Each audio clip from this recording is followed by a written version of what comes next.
अखंडानंद बोधाय शिष्य संतापहारिणे सच्चिदानंद स्वरूपाय तस्मै श्री गुरुवे नमः।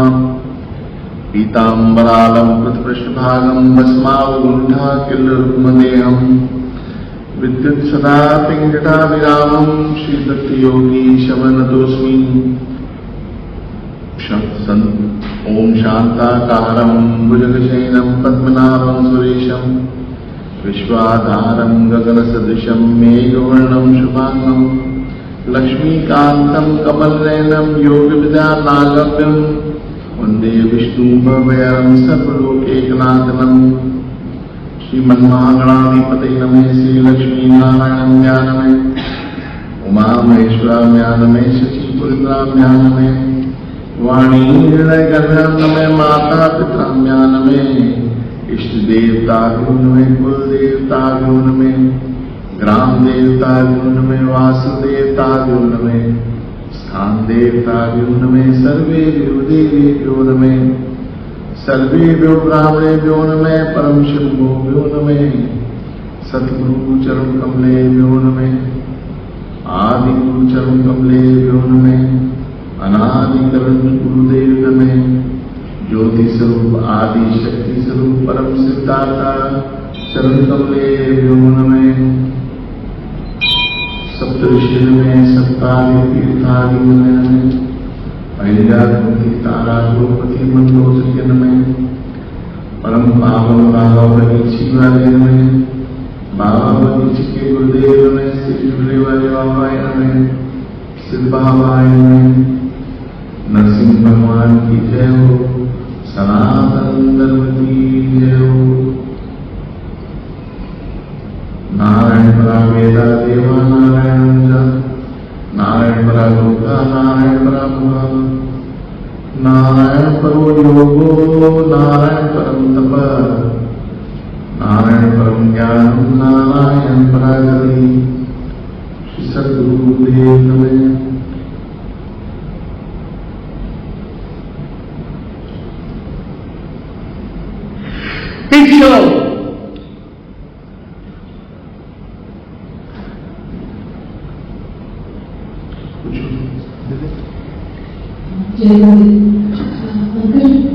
नारायण देखे और नारायण में गुरु देखे पहली स्टेज कब और नहीं मिल सकती? दोबारा कहते हैं गुरु में नारायण दिखे और नारायण में गुरु दिखे, ऐसी स्टेज कब और कैसे मिल सकती? ये स्टेज मेरे कम से कम 50 साल पहले कितने फिर भी मैं मिलता हूं सत्य बता। देखो मेरे गुरु मुझे एक बात बोलते थे, कहते थे गोविंद भक्ति से पहले ज्ञान जरूरी है। क्या भक्ति एक किस्म का पहाड़ है और ज्ञान एक किस्म का पहाड़ है, इतना चौड़ा। उसकी जो चोटी है जब तुम उस पर पहुंचते हो तो उसके बाद भक्ति शुरू होती है, उससे पहले भक्ति आएगी। अभी ज्ञान है क्या? क्वेश्चन यहां है, ज्ञान है क्या? जिसको अपने गुरु की बुद्धि समझ आ जाए, उसका चाल चलन समझ आ जाए, उसके नेचर को समझने लग जाए, उसकी आव भाव को समझने लग जाए, उसकी सोच को समझने लग जाए। जब तुम गुरु की सोच को समझने लग जाओगे उस दिन से ज्ञान पूरा हो जाता है। और सोच को गुरु की समझने के लिए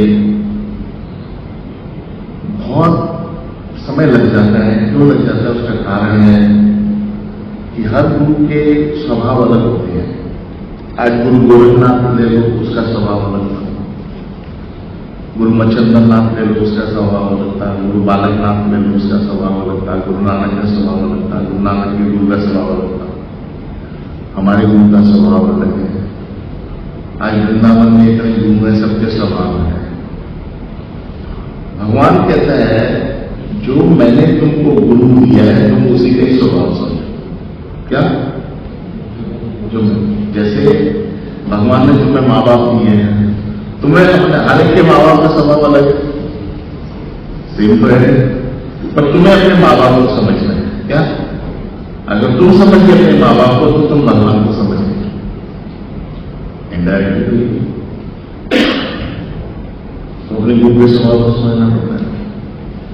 गुरु के स्वभाव को समझने के लिए दो चीजें बहुत इंपॉर्टेंट है। एक है धैर्य, दूसरा है सहनशीलता। क्या? टफ रहने की ताकत। ये दो चीजें चाहिए गुरु को समझने के लिए। 99% लोग धैर्य खो देते हैं और 99% लोग सहनशील भी नहीं। उनको थोड़ा दुख आता है, वो ये सोचेंगे उनका दुख है, गुरु का दुख नहीं है। पर जब खुद के दुख को गुरु के दुख के साथ मिला करके देखेंगे तो जाकर उनको समझ आती है कि हम कहाँ है। सहनशीलता न होने की वजह से गुरु का ज्ञान समझ नहीं आता है। ये सबसे बड़ी प्रॉब्लम है और ये 99.9% लोगों की प्रॉब्लम है। 99.9% वो सहनशील नहीं हो पाते गुरु के चलते। मुझसे गुरु जी मुझे ये कहते थे, उठते बैठते कभी बात निकलती, कहते थे गोविंद, रोज लोग कहते हैं तुम्हें वो माता सत्यता तुम्हें वो बंधु मुझे सखाते। कहते गुरु गोविंद मुझे न मां मानते न बाप मानते, न बंधु मानते न सखा मानते, बोल दे। अच्छा, गुरु के मन को क्या लिखा है? गुरु साक्षात पारब्रह्म। कहते मुझे परमात्मा भी नहीं मानते। तो मैंने कहा गुरु जी आप लोग मानते क्या है ये तो पता लगे। कहते मुझे सिर्फ शरीर मानते हैं और काम कराने वाला शरीर मानते हैं। क्या करते हैं? बस इससे काम कराएगा तो गाड़ी चलती है।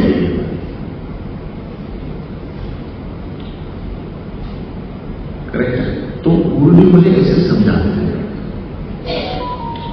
तो मैंने गुरु जी को कहा गुरु जी इवन सच्ची बताऊं, चाहे मैं आपके साथ हूं, मैं भी आपको काम करने वाले समझूं। मेरे अंदर भी तक वो दृष्टि आई नहीं है कि जिसमें मैं आपको परमात्मा स्वरूप मानूं या नारायण स्वरूप मानूं या कुछ मानूं। वो कैसे आएगी? तरीका क्या है कि हम भगवान की पूजा करते करते करते ये महसूस करें कि हमारे गुरु में परमात्मा बैठा है। कहता गोविंद इसके लिए दो चीजें बड़ी इंपॉर्टेंट है, एक गुरु की आज्ञा और एक गुरु के प्रति सच्चा प्रेम। क्या? सच्चा प्रेम तो सच पूछो तो माँ बाप के साथ भी होता है। बाप बुरा हो जाए तो बेटा सोचता है किसी तरीके से इसका अंगूठा लगा के मैं प्रॉपर्टी में नाम करूं। उसको 70-80 साल का वो प्रेम भी भूल जाता है जो उसको बाप ने दिया होता है, उसी को ढूंढ रहा होता है। बहन अलग ढूंढ रही होती है, बहन केस अलग करेगी, बाप की प्रॉपर्टी बेटा अलग करेगा। अच्छा, अगर मां जिंदा है तो वो अलग केस करेगी कि मेरे बच्चे जो है वो नहीं सुनते नहीं है, मेरा पति मेरे लिए छोड़ के गया था। तो बेसिकली शुरू से आखिर तक शरीर और पैसे से ही प्रेम है, प्रेम तो रहा नहीं।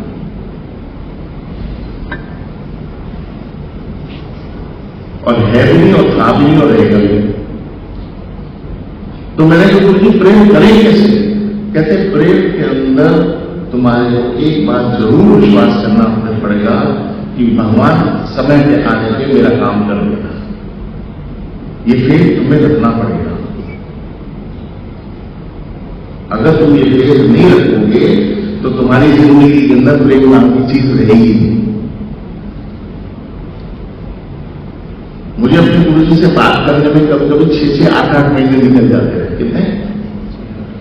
और वक्त एक बात करने में तो मुझे 6 साल निकल गए। 6 साल तक वो सुनते ही नहीं थे। 81 में मैंने उनसे बात की, 86 में उन्होंने सुना।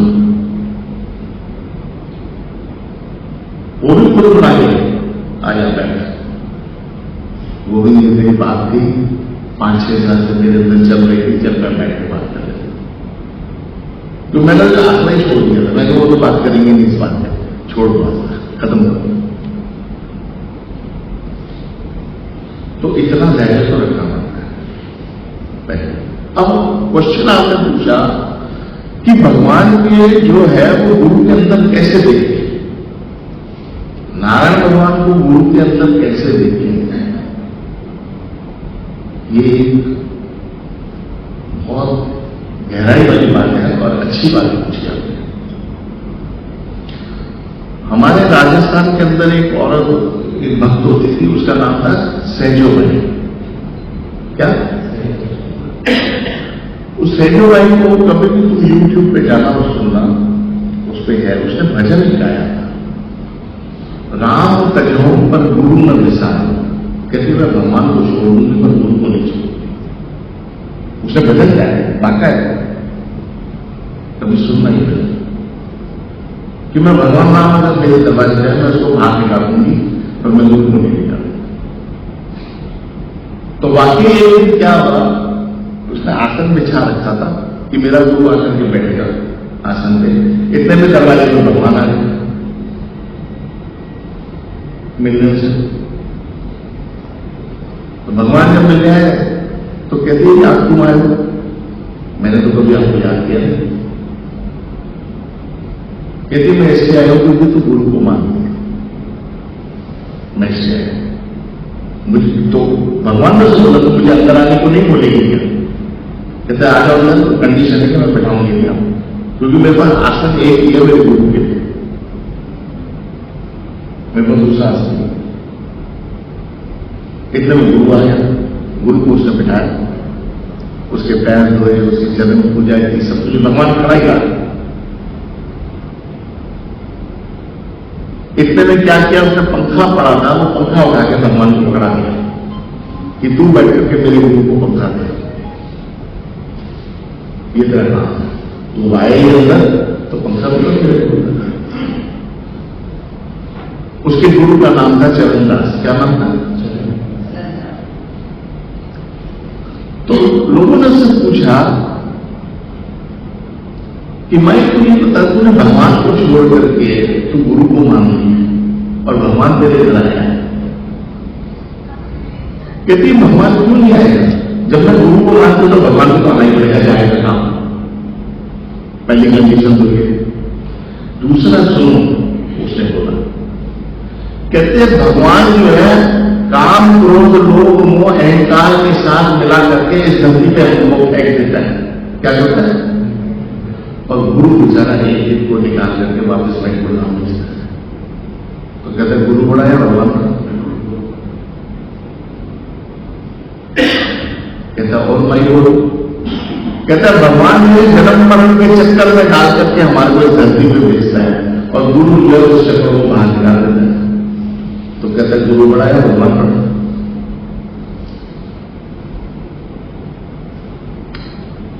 तो उसने 3-4 उदाहरण दिए, 5 उदाहरण दिए कि भगवान जो है ऐसे करता है, गुरु ऐसा करता है, भगवान ऐसा करता है, इसलिए गुरु बड़ा है। अब आता हूं कि भगवान को गुरु के अंदर देखा कैसे जाए। अब उस लेवल पे समझो, तुम्हें पता है भगवान हर चीज है। क्या है?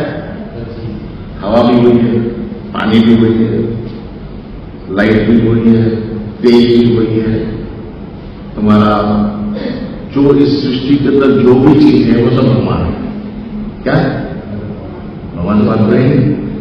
इवन यहां तक कि कार्पेट भी भगवान है,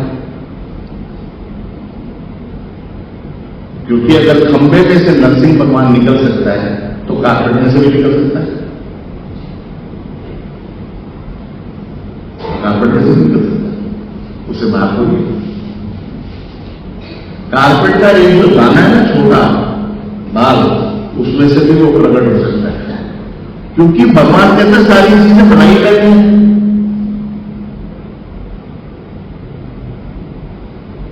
तुमने उसे सिर्फ मॉडिफाई किया है। क्या किया? बनाई तो मैंने। एप्पल जूस क्या तुम बना सकते हो, पर एप्पल मैं बनाता हूं, और एप्पल का बीज भी मैं ही बनाता हूं। तुम सिर्फ मॉडिफाई कर सकते हो, बना नहीं सकते। तो ये सब चीजें होती हैं। लेट्स से आज परमात्मा जो है हवा का रूप है, तो गुरु के अंदर हवा भी है। लेट्स से कहते हैं मैं पानी का रूप हूं, तो पानी भी रूप के अंदर। पर सबसे बड़ा भगवान क्या कहता है पूरे शास्त्रों के अंदर, कि मैं नाम में बसता हूं। इसमें और नाम जो है वो गुरु के हृदय में बिल्कुल अंदर घट तक बसा हुआ है, और वो जब नाम जपता है गुरु तो मुझे आना पड़ता है। उसके हृदय में, गुरु के हृदय में नाम रूप जो भरा हुआ है, बसा हुआ है, भगवान गुरु जो है वही नाम तुम्हें देता है। कौन सा? जो सत्पुरुष का जमा किया हुआ है। क्या? जो सत्पुरुष जमा किया है वही तुम्हें देता है। वो जमी हुई दही के अंदर से सैंपल निकाल करके तुम्हारे दिल के अंदर फिट कर देता है। क्या? जब गुरु ग्रंथ साहब की हम चौपाइयां पढ़ते हैं, उसमें ये क्या कहते हैं, इसके अंदर अरदास होता है सदा लोग सुबह, उसमें लिखा है चन्याइया बुराइयां वाचे शब्द असूर। क्या लिखा है? तुम्हारी अच्छाइयां और बुराइयां गुरु नहीं देखता, जो उसने शब्द तुम्हारे अंदर डाला है वो देखता है। क्या? जो नाम महाराज अंदर तुम्हारे बैठा है ना, वो देखता है तुम क्या कर रहे हो, क्योंकि वो गुरु का एक ट्रांसमीटर है नाम, वो तुम्हारे अंदर फिट कर देता है। और बहुत पहले मैंने बताया था, बहुत पहले हम भजन गाते थे, आज से 50-100 साल पहले, राम से बड़ा नाम बड़ा। बहुत पहले भजन गाते थे।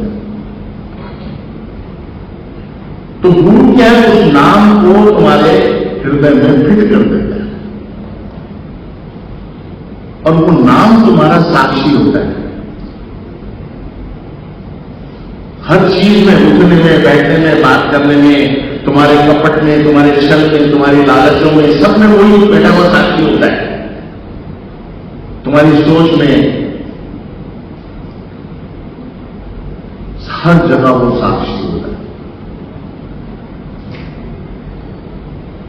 और जब नाम साक्षी हो जाता है तो नाम के अंदर परमात्मा बैठा है, तो परमात्मा साक्षी हो जाता है। तो गुरु क्या कहता है, गोविंद सुन, मेरे को क्या कहता है। कहते थे परमात्मा अलग भी है और मेरे अंदर भी है, पर मेरे अंदर मानेगा तो ईजली मिलेगा, बाहर मानेगा तो तकलीफ रहेगी। क्या?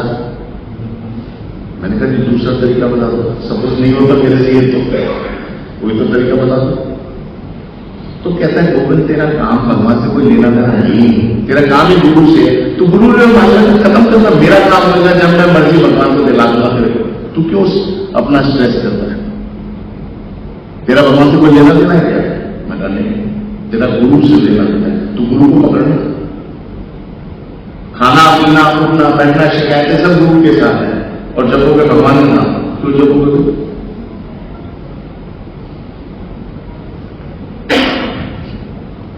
तो कहता है गुरु के चरण पकड़ लो, उनका जब समय आएगा तो वो अपना परमात्मा रूप दिखा देंगे। क्या? ये ऐसे और देखो जय मन की एक जिज्ञासा थी। आज के जमाने में हर किसी को ज्ञान का अभिमान होता है, लेकिन अभिमान का ज्ञान किसी को नहीं होता। मनुष्य अपने दिल को कैसे समझाए दो चरणों में कि वो ज्ञान मान की तरह टिके रहे और उसका अभिमान ना हो। जिस आदमी को अपनी पोजीशन का ज्ञान होगा वो अभिमान नहीं करेगा। क्या? जिस आदमी को अपनी पोजीशन का ज्ञान, आपको शायद इस बात का ज्ञान नहीं है, मैं आज आपको बता देता हूं। ऊपर खाने में एक ही लेवल चलता है। क्या? सिर्फ एक लेवल चलता है और उस लेवल का नाम पता क्या है? मैं शिष्य। क्या चलता है? मैं गुरु जी के आगे कहूंगा गुरु जी मैं शिष्य हूं। गुरु परमात्मा के आगे कहेंगे मैं शिष्य हूं। परमात्मा भी गुरु के आगे कहता है कि मैं तेरा शिष्य हूं। परमात्मा भी गुरु के आगे कहता है कि मैं तेरा शिष्य हूं। इसीलिए तो राम और कृष्ण भी गुरु बनाने आए। रामायण के अंदर उल्टा लिखा है राम कृष्ण से कोई बड़े। क्या? राम और कृष्ण से कोई बड़ा है? राम कृष्ण से को बड़े जिन्होंने गुरु है की तीन लोग के जो धनी, जो तीनों लोग के धनी हैं, गुरु के आगे आगे। भगवान जी अपने आपको शिष्य मानता है, हम तो शिष्य का बाप मानते थे, आपको हम करेंगे।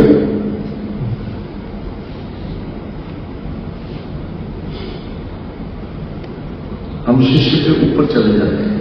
हम शिष्य हैं, शिष्य को अपनी मर्यादा में रहना चाहिए। जब तू गुरु बन जाएगा तो भी तू शिष्य रहेगा। तू किसी का शिष्य है चाहे तू गुरु की पदवी पे बैठे तो भी तू शिष्य है। यहां तक कि भगवान जो सृष्टि पैदा करता है वो भी शिष्य है। क्या है? वो सब संतों को कहता है मैं तुम्हारा शिष्य हूं। जहां संत लोग बैठे हैं उनको होता है। कबीर बैठा होगा, कबीर को भगवान आके कहेगा मैं तुम्हारा शिष्य। क्या? जब ऐसी पोजीशन मन के अंदर बनी है तो समझो कि परमात्मा से प्यार जाएगा, नहीं तो नहीं जाएगा। अब क्वेश्चन ये आता कि अभिमान का ज्ञान किसी को नहीं होता, क्योंकि अभिमान तब होता है जब आदमी अपनी पोजीशन को भूल जाए।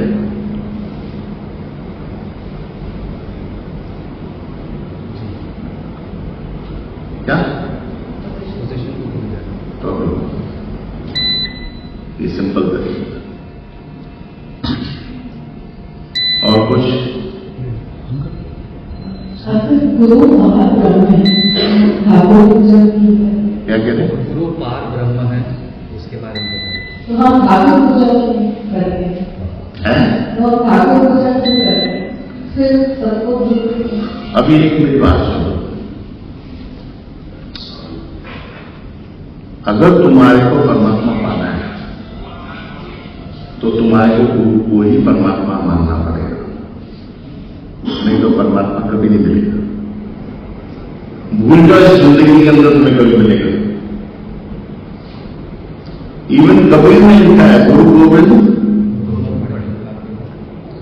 क्या?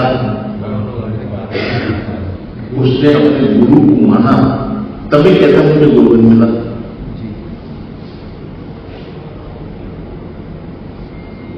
गुरु ग्रंथ साहब के अंदर लिखा है पार ब्रह्म है गुरु समाय। क्या? पार ब्रह्म परमात्मा जो है वो गुरु के अंदर समाया हुआ है। ये तो गुरु ग्रंथ साहब में लिखा है। दूसरी जगह लिखा है गुरु गोविंद है, गोविंद ही गुरु है। ये गुरु ग्रंथ साहब में लिखा है कि गुरु ही परमात्मा है और परमात्मा ही गुरु है।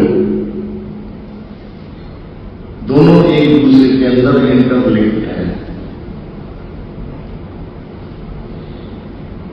तीसरा गुरु नानक ने क्या लिखा है? नारायण नरपति नमस्कार ऐसे गुरु पे बलिहारी जमन जो आप मुकुट हुए तारे। कहता है मेरा गुरु जो है नारायण स्वरूप है। क्या है? नरपति, नर रूप में मेरा गुरु जो है हरि है। क्या है? नारायण नरपति, नर रूप में मेरा पति है। रूप में बलिहारी जाऊं जो आप मुकुट में जाए। तो गुरु ग्रंथ साहब ने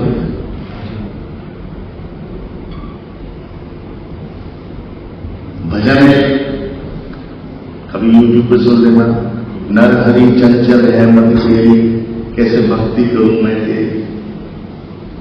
ये भजन है। नर हरि किसको कहते हैं? जो नर रूप में हरि है उसको गुरु कहते हैं। अभी तीसरी चौथी बात, मीरा ने कृष्ण को पहले देखा, कृष्ण ने उसे पता जब तक तुम गुरु नहीं बनाएंगे तो बस नहीं आ सकता। वो गुरु ढूंढने निकली। ये तो बात सही है, सुनिए वो कथा नहीं सुनो कथा। वो गुरु ढूंढने, कृष्ण को ढूंढने के बाद, पाने के बाद ढूंढने निकली कि भैया मैं गुरु तो ढूंढू। सेम रामकृष्ण परमहंस से काली माता के दर्शन के बाद काली माता ने उसे कहा पहले तुम गुरु बनाओ, नहीं तो मैं नहीं रहूंगी, ऑटोबायोग्राफी पढ़ो। योगानंदा की ऑटोबायोग्राफी पढ़ो, उसको सपने में लहरी बाबा है, उसके जो गुरु है, इधर आ जाए, यहां पे गुरु बनाना पड़ेगा, उसकी ऑटोबायोग्राफी पढ़ो। नारद मुनि की पढ़ो, भगवान नारायण की ब्रह्मा का बेटा होने के बाद, नारायण मिलने के बाद नारायण से बोला कि तेरे को पहले गुरु बनाना पड़ेगा, फिर तुम मेरे पास आना, नहीं तो बना क्या।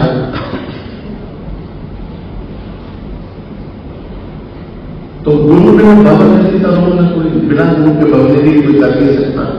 इसलिए गुरु के अंदर परमात्मा बैठा होता है। गुरु की परमात्मा कैसे बैठा होता है?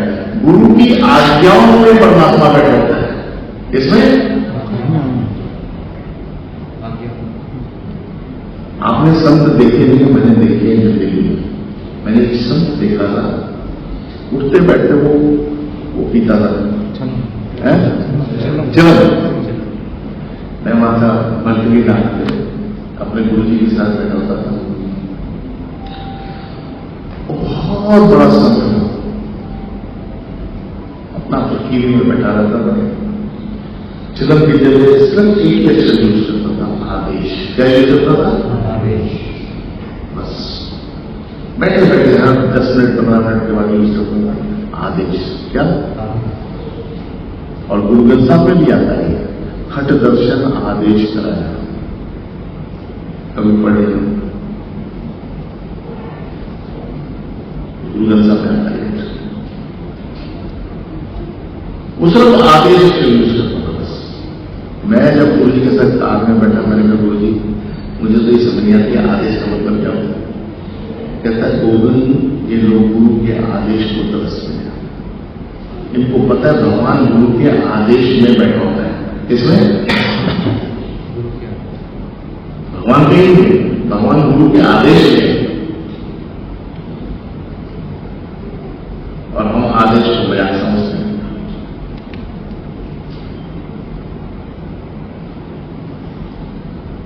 तो गुरु का जो सिस्टम होता है वैसे काम। और कुछ श्रद्धा, विश्वास और भक्ति, वो तीनों में फर्क क्या होता है? और गुरु शरण में कैसे हम लोग बैठते हैं? क्वेश्चन पूछा गया है पानी। श्रद्धा, विश्वास और भक्ति, हाँ, इन तीनों को साथ में लेके गुरु चरणों में सेवा कैसे करनी चाहिए और फर्क क्या है?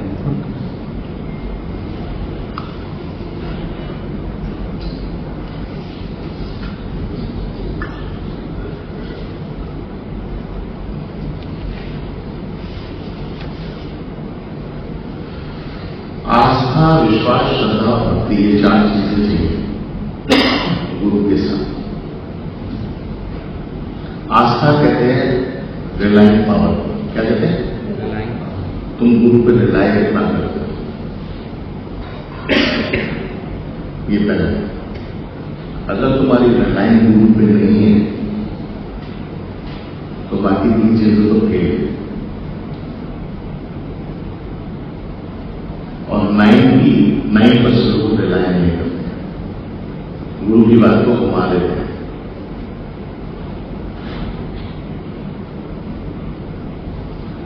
आस्था कहते हैं रिलायंस को, विश्वास कहते हैं जिसने इंद्रियों को इकट्ठा करके भगवान के चरणों में छोड़ दिया। किसको? अब इंद्रियां तो जाती नहीं, इतनी कोशिश तो नहीं जाएंगे। तो भगवान क्या कहता है कि जब इंद्रियां तुम्हारी नहीं है भगवान के पास, तो एक काम करो, इंद्रियों का राजा है मन। क्या है? इंद्रिय किसके बस में है? इस मन को दे दो भगवान। क्या मैंने सुना है कभी भी यूट्यूब में सरदार का गुरबानी का, मन बेचे सतगुरु के पास से, सुना है?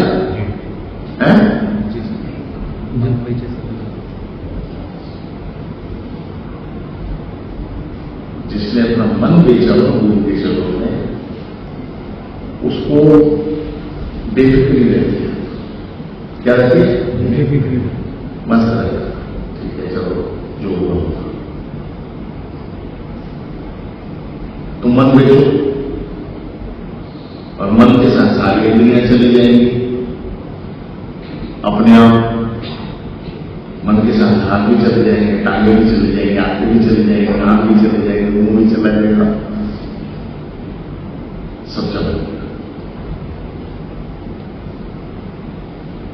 तो विश्वास मन से होता है। किससे? मन से। आस्था, विश्वास, श्रद्धा। श्रद्धा कहते हैं डिवोशन को। क्या? डिवोशन इन दोनों से ज्यादा मुश्किल है। क्या? बहुत मुश्किल डिवोशन। डिवोशन के अंदर एक किस्म की भगवान परीक्षा लेता है। क्या लेता है? डिवोशन में कैसे परीक्षा लेता है कि लेट से मैं अपनी जिंदगी में कसम खा लूं, करेक्ट है, कि जब मैं सत्संग कर रहा हूंगा मैं पानी नहीं पीऊंगा। लेट एक अपने मन में धारणा ही मैंने बना ली। क्या? भगवान कोशिश करेगा जब तू सत्संग करे तभी तेरा गला सूखेगा और तभी तेरे को पानी चाहिए। वो तेरे डिवोशन को परखेगा। क्या? और सबसे ज्यादा परखता पता है कब है? जब तू किसी किस्म का रिश्ता बना उससे। अगर तुमने उसको बाप माना तो बेटे को तड़पा तड़पा के मारेगा, कहना मैं तेरा बाप हूं, तूने मेरे को माना है और 80-100 साल तक तुम्हें तड़पा मारेगा। बुढ़ापा आएगा तुम्हारा सुदामा की तरह। क्या? सुदामा ने सोचा था कि मैं कभी कुछ मांगता ही नहीं भगवान से, मैं क्यों मांगू? वो तो अपने आप देने वाला है। कहता जरूरत तुम्हें अपने आप तो तेरे आना तो जरूर पड़ेगा तेरे पास, एक बार तो माना पड़ेगा सुदामा, तो मैं तेरे को मदद करूं। 60 साल की गरीबी निकल गई। कितनी? 60। एंड में कुछ नहीं तो उसकी बीवी ने उसको टोका कि भैया तू जा किसी के पास और ये पोटली लेके जा, जो तुमने उसके चने खाए गलती से बचपन में उसको जाके देगा।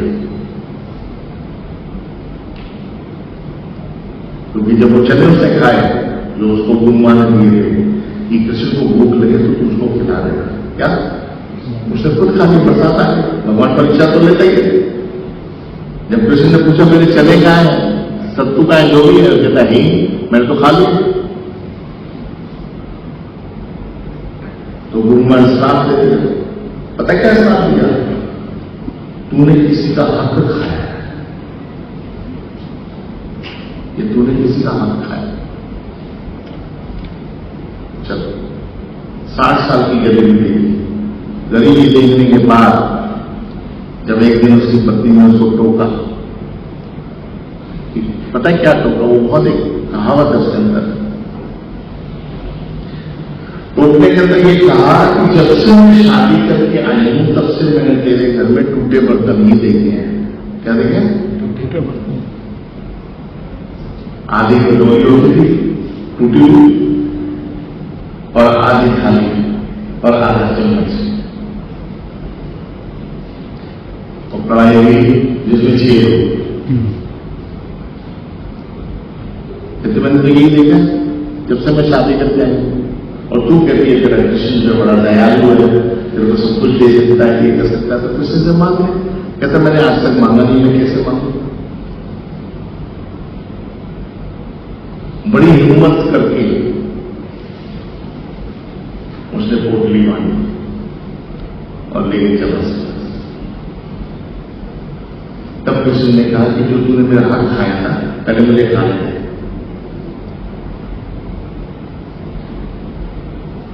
मुझे खाना। 2 के बाद तीसरा जब खाने लगा तो दूसरे ने उसका हाथ रोक दिया। कहती क्या करोगे, सब कुछ दे दोगी अपने शिष्य को?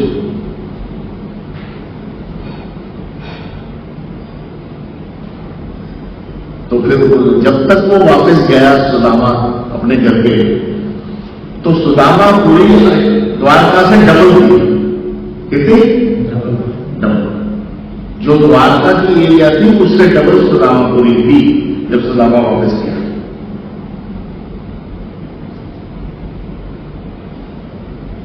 भगवान तो जब देने में रहते थे। तो कहने का अर्थ होता है जो श्रद्धा होती है ना, उसमें एक रिलेशनशिप की बरकरारी होती है। क्या होती है? कंटिन्यूटी होती है, और वो किसी के हाथ में गिरती नहीं है।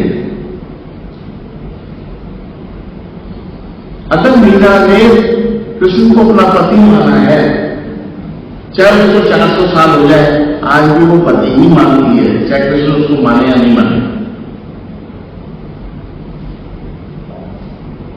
तुम्हारी कंटिन्यूटी उस श्रद्धा में रहनी चाहिए। मैं ऐसे गुरु जी से पूछा, जवाब तो दे देता है, तो इसका जवाब मुझे बहुत बार मिला, अपने आप ही मिला, ध्यान में, ज्ञान में, या जो भी लोग मिला। कहते गोविंद सुन, गुरु के आगे जो तुमने रिश्ता रखा है उसको निभाना बहुत मुश्किल है। और गुरु अगर ये कहे कि इस रिश्ते को तोड़ दे तो तोड़ देना चाहिए, क्योंकि गुरु की आज्ञा सर्वोपरि है, तुम्हें तोड़ देना चाहिए।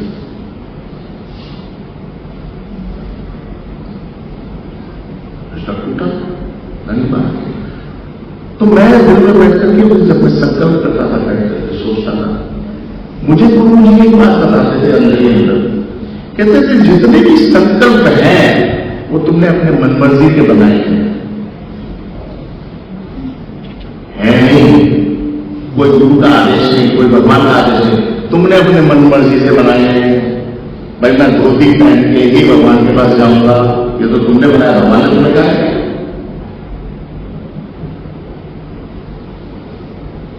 करेक्ट है भाई? मैं जो हूं बिना पानी के इस मंदिर में आऊंगा पिए हुए, ये तो तुमने संकल्प किया, भगवान ने किया है। तुम्हें भगवान ने आदेश नहीं किया तुम बिना पानी के। कहता है मूर्ख लोग वो होते हैं खुद ही संकल्प बनाते हैं और खुद ही उसी पे चलते हैं, और भगवान के संकल्पों को तोड़ता है। क्या बहुत लोग हैं, जब तक मैं आधा घंटा पूजा नहीं करूंगा, अपने गुरु जी के आगे राम नाम नहीं लिखूंगा, कृष्ण कृष्ण नहीं लिखूंगा, ये लिखूंगा, कहते वो तेरा संकल्प, मेरा संकल्प है। मैं तो तेरे को अर्जुन की तरह जंगल में भेज सकता हूं, जहां पे वो कृष्ण भी नहीं दिखाई देगा, तो क्या करेगा? तो जितने संकल्प हम लोग अपने अंदर लेते हैं, आज नहीं कल 100% वो फेल होंगे। क्या 100%? और पिटाई अलग होगी। क्या?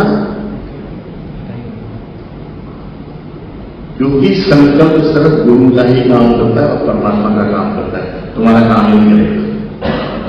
तुम्हारे सब संकल्पों में विकल्प होते हैं, गुरु के सब संकल्पों में परमात्मा रहता है। इसीलिए संत जब एक आश्रम बनाता है, वो आश्रम 1000 साल चलता है। तुम बना के देखो, चलो एक मंदिर ही बना लो, तुम ये कहते करो उस मंदिर के आगे कि 1000 साल मंदिर चलेगा, पता नहीं चलेगा। तुम्हारी दूसरी पीढ़ी लूट करके ले जाएगी उस मंदिर, सब पैसा लूट करके अपने घरों में ले जाएगी। क्योंकि तुम्हारे संकल्पों में नमी नहीं है।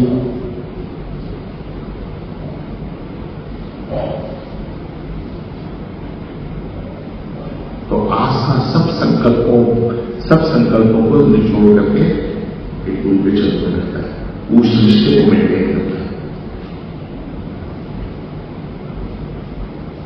अब ये जब तीनों चीजें आ जाती हैं तुम्हारे पास, फिर शुरू होती है भक्ति। क्या होती है?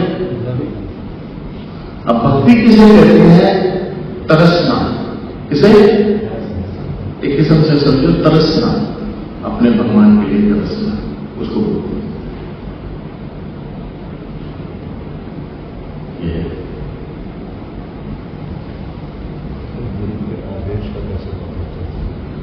सत्संग है, गुरु जी के सत्संग है, उसमें आदेश देख लो क्या, तो चलना पड़ेगा। प्रैक्टिस करनी पड़ेगी, हिम्मत चाहिए, कष्ट चाहिए, दुख और सुख सहने की क्षमता चाहिए, तो ही जाकर गुरु के आदेशों का पालन होगा। दुख और सुख सहने की ताकत चाहिए। आगे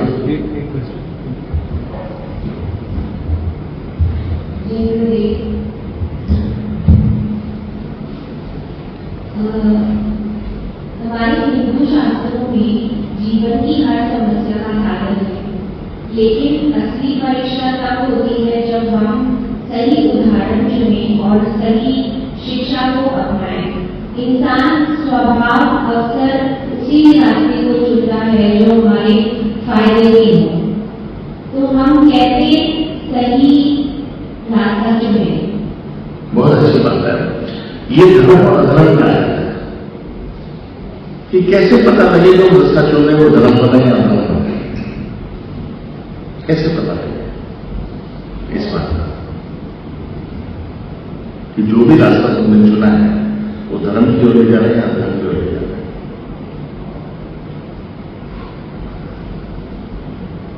मेन क्या होता है इसके अंदर? गुरु का स्वभाव काम करता है। क्या करता है? जिसने गुरु के स्वभाव के अंदर देखा हो सच क्या है और झूठ क्या है, वो इसका फैसला कर सकता है। इसलिए गुरु चरण में या गुरुकुल में रहना जरूरी है, बहुत जरूरी है। वो ही फैसला करता है, नहीं तो आदमी अपने लालच के हिसाब से फैसला करेगा धर्म और अधर्म का। क्या? अब तुम टीचर ले लो, तुम्हारा मैथ्स का टीचर हो, तुम्हारा 6th में पढ़ा, करेक्ट है, तो तुम उसके फेवरेट हो जाओ, तुम उसके हर ट्यून और स्वभाव को पहचान जाओ कि मैं ये सब गलत करूंगी, स्टैंडर्ड करूंगी, कल इसको सुबह नहीं दूंगी, तो फर्क पड़ेगा। इसी तरीके से गुरु के स्वभाव को परखना होता है, तो ही तुम्हारे अंदर ये बात आएगी कि ये सही है या गलत है। मुझे पता है जब आश्रम में थोड़े बहुत झमेले चल रहे थे उस टाइम पे, तो उस टाइम पे सबसे बड़ी तो लड़ाई इसी बात की थी, धर्म नहीं है अधर्म है। उसी बात की तो लड़ाई थी कि ये शायद धर्म पे और ये शायद अधर्म पे है। लड़ाई किस चीज की थी? क्योंकि मैं गुरु के चरणों में पला हुआ था और गुरु के हर स्वभाव को जानता था, और गुरु के साथ ऊंचा नीचा बैठ करके दुख और सुख मैंने देखे थे, अच्छे बुरे नहीं देखे थे, तो फैसला हमने उस हिसाब से लिया। अब वो अच्छा था या बुरा, वो तो परमात्मा जाने, पर लिया फैसला हमने गुरु के साथ। क्योंकि मेरे गुरु मुझे एक बात बताते थे, जिंदगी के अंदर जो श्रद्धा होती है ना, वो श्रद्धा तुम्हारे असूल बनाती है। क्या बनाती है? 99% लोग उस श्रद्धा के असूल पे चल नहीं पाते, वो असूल बनाती है। क्या? अगर उस असूल को तुम पालोगे तो वो धर्म बन जाएगा। फॉर एग्जाम्पल आज मैंने लेट्स से कभी बोला ही नहीं आशीष मेरा भाई है, कभी नहीं बोला। और लेट्स से आज मैं गुरु के आगे जब बोल दूं कि आशीष मेरा भाई रहेगा, आशीष मेरा दुश्मन भी हो जाए ना, वो मेरा भाई बना रहेगा। क्या नहीं तो आज तक तुम्हारी दिखेगी गुरु के चलते नहीं दिखेगी। बहुत मुश्किल है ये काम, क्योंकि जो तुम धर्म के अंदर अपनी आज तुम पत्नी को लेके आते हो धर्म पत्नी करके, करेक्ट है,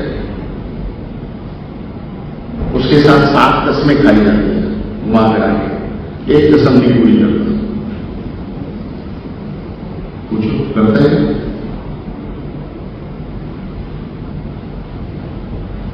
तो जब तुम उस कसम को पूरा नहीं कर सकते हो तो ये गारंटी है तुम्हारा भगवान भी जो तुम्हारे साथ नहीं रहेगा। गारंटी देता हूं, तुम कितनी पूजा करो नहीं रहेगा, क्योंकि तुमने अपने मन के अंदर वो असूल बनाए ही नहीं है जो होने चाहिए।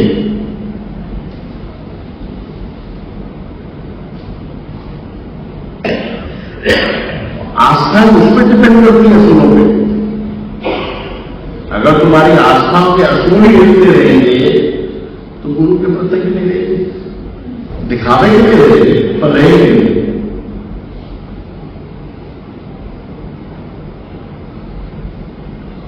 ये मेन, इसीलिए गुरु के साथ जब भी रिश्ता बनाओ तो थोड़ा पक्का बनाना चाहिए। क्या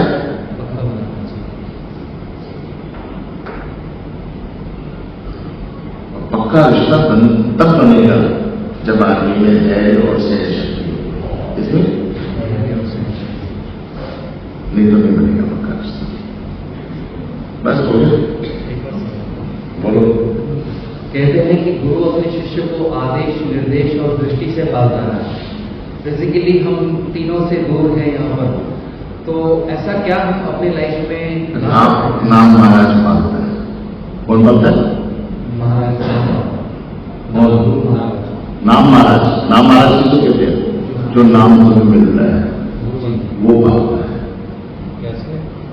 वो तुम्हारे अंदर रोज नई सोच लगा के आएगा, नहीं होगा तो ऐसी जगह में फेंक देगा जब सोच तुम्हारी बने। क्या विचार वो समझ खुला लिखा है गुरुदल साहब है आनंद भैरव आगे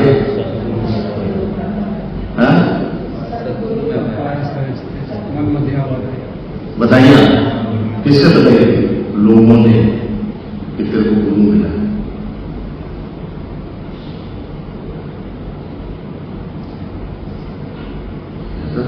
गुरुदल साहब सेना बोलो कैसे? दे दो 15 मिनट कर दूंगा आपको।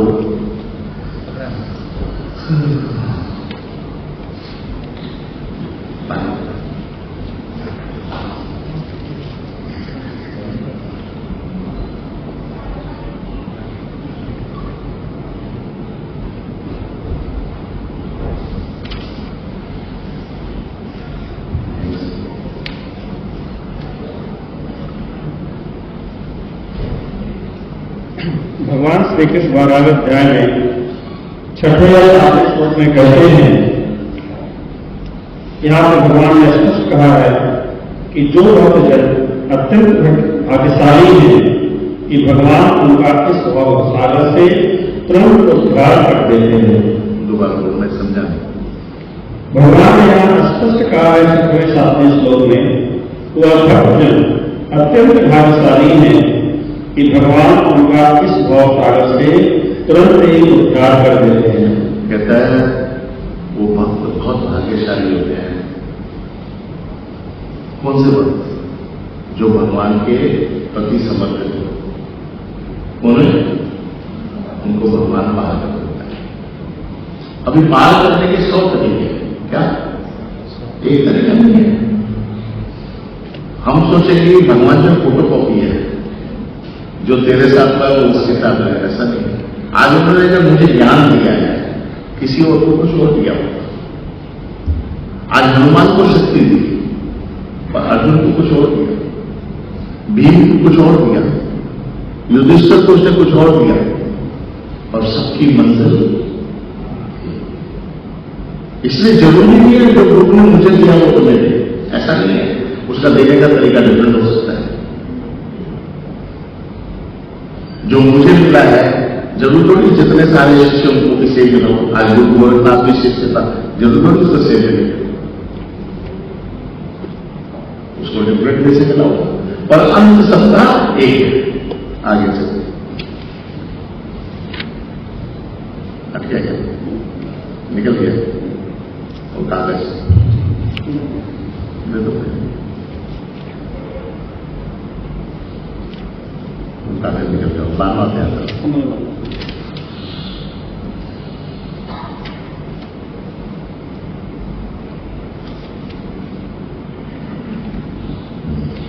भगवान कहते हैं कि शुद्ध भक्ति करने पर मनुष्य को इसकी अनुभूत होने लगती है कि ईश्वर महान है और जीव आत्माओं के अधीन है। कहता है जब शुद्ध भक्ति हो तो उसको ऑटोमेटिकली एहसास होने लग जाता है भगवान महान है और मैं जो हूं उसके आधीन हूं। आधीन कहते हैं गुलाम हूं। क्या हूं? क्या गुलाम किसे कहते हैं?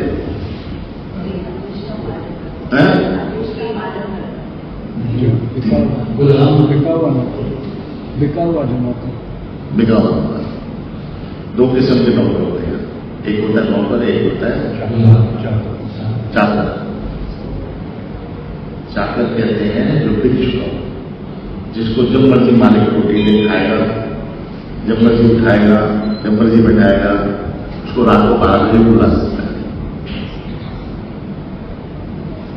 आगे चलो। मनुष्य का कर्तव्य है कि वह भगवान की सेवा करे और यदि वह ऐसा नहीं करता है तो उसे उस माया की सेवा करनी होगी कि जिस माया को जो है गुरु भगवान को परमेश्वर मान के मानते हैं। इसमें लिखा माया की सेवा करो। कहता है अगर तुम भगवान को नहीं मानोगे तो फिर भगवान की माया की सेवा करनी पड़ेगी। इसकी माया। अभी माया की सेवा क्या है? क्या है? अभी गलती से तुम अपने घर से 5 लाख 10 लाख रुपए की चांदी के बर्तन ले आ जाओ, क्या सेवा के लिए कटोरी आ जाओ, चम्मच ले आओ, थाली आ जाओ, सब कुछ ले आओ। जब तक तुम यहाँ बैठे हो तुम्हारा 10 लाख का ध्यान है, एक चम्मच नहीं गुम हो जाए, थाली कोई ले जाए, कोई कटोरी कोई ले जाए। क्या भगवान कहता है या मेरी सेवा कर ले या फिर माया की कर ले, दोनों में से एक काम करो। तो भगवान की सेवा करने के लिए बेस्ट तरीका क्या है? कटोरियां घर पे छोड़ के आओ, यहाँ पे केले के पत्ते लेके आओ, न दिमाग जाएगा उसमें और दिमाग जाएगा सीधा भगवान। तो भगवान कहते हैं जो क्या तो मेरी सेवा करो या माया की सेवा करो, डिसीजन तुम्हारी, उसमें मैं क्या करूंगा। आगे चलो। भगवान कहते हैं केवल भक्ति से ही परमेश्वर को जाना जा सकता है। कहते हैं सिवाय भक्ति के परमेश्वर को नहीं जाना सकता। उसका रीजन क्या है? भक्ति के अंदर आदमी को 24 घंटे परमात्मा की तरफ रहती है। क्या रहती है? आगे मनुष्य को चाहिए वह पूर्ण रूप से भक्त बने। कहता है हर आदमी को चाहिए कि वो भक्त बने। किसको? आगे चलो। भगवान को प्राप्त करने के लिए वह अपने मन को भगवान में पूर्णता एकाग्र करे और वह भगवान के लिए ही कर्म करता रहे। बहुत बड़ी बात है, भगवान के लिए कर्म करना है मुश्किल, आसान नहीं। भगवान के लिए कर्म पता कैसे किया जाता है? कल ये शरीर है, कल ये मन है, कल ये बुद्धि है, करेक्ट है। पर 24 घंटे के एहसास है कि मैं नहीं कर रहा हूं, मेरे से भगवान कर रहा है। इस ऐसी भक्ति करनी पड़ेगी। क्या जो तुम कर्म करते हो उसमें कोई रोक टोक नहीं है, पर तुमसे भी भगवान करा रहा है ये मन में धारणा तुम्हें डालनी पड़ेगी और ये ही भक्ति में कन्वर्ट हो जाएगी। आगे से मनुष्य का जो भी कर्म करे केवल वह कर्म भगवान के लिए होना चाहिए, यही भक्ति का एक आदर्श मार्ग है। कहता जो भी कर्म भगवान के लिए हो यही एक आदर्श मार्ग है। अब यही तो ठीक है।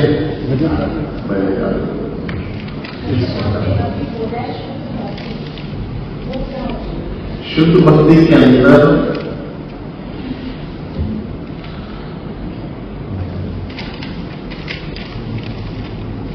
इंद्रियां लालच पर भागती है। किसमें भागती है? कान जो है सुनने के लिए भागते हैं, क्या आंखें देखने के लिए भागती है। सबसे ज्यादा भक्ति को जो तोड़ती है वो आंखें तोड़ती है। क्या आंखें जो है भक्ति को सबसे ज्यादा तोड़ती है। जबान,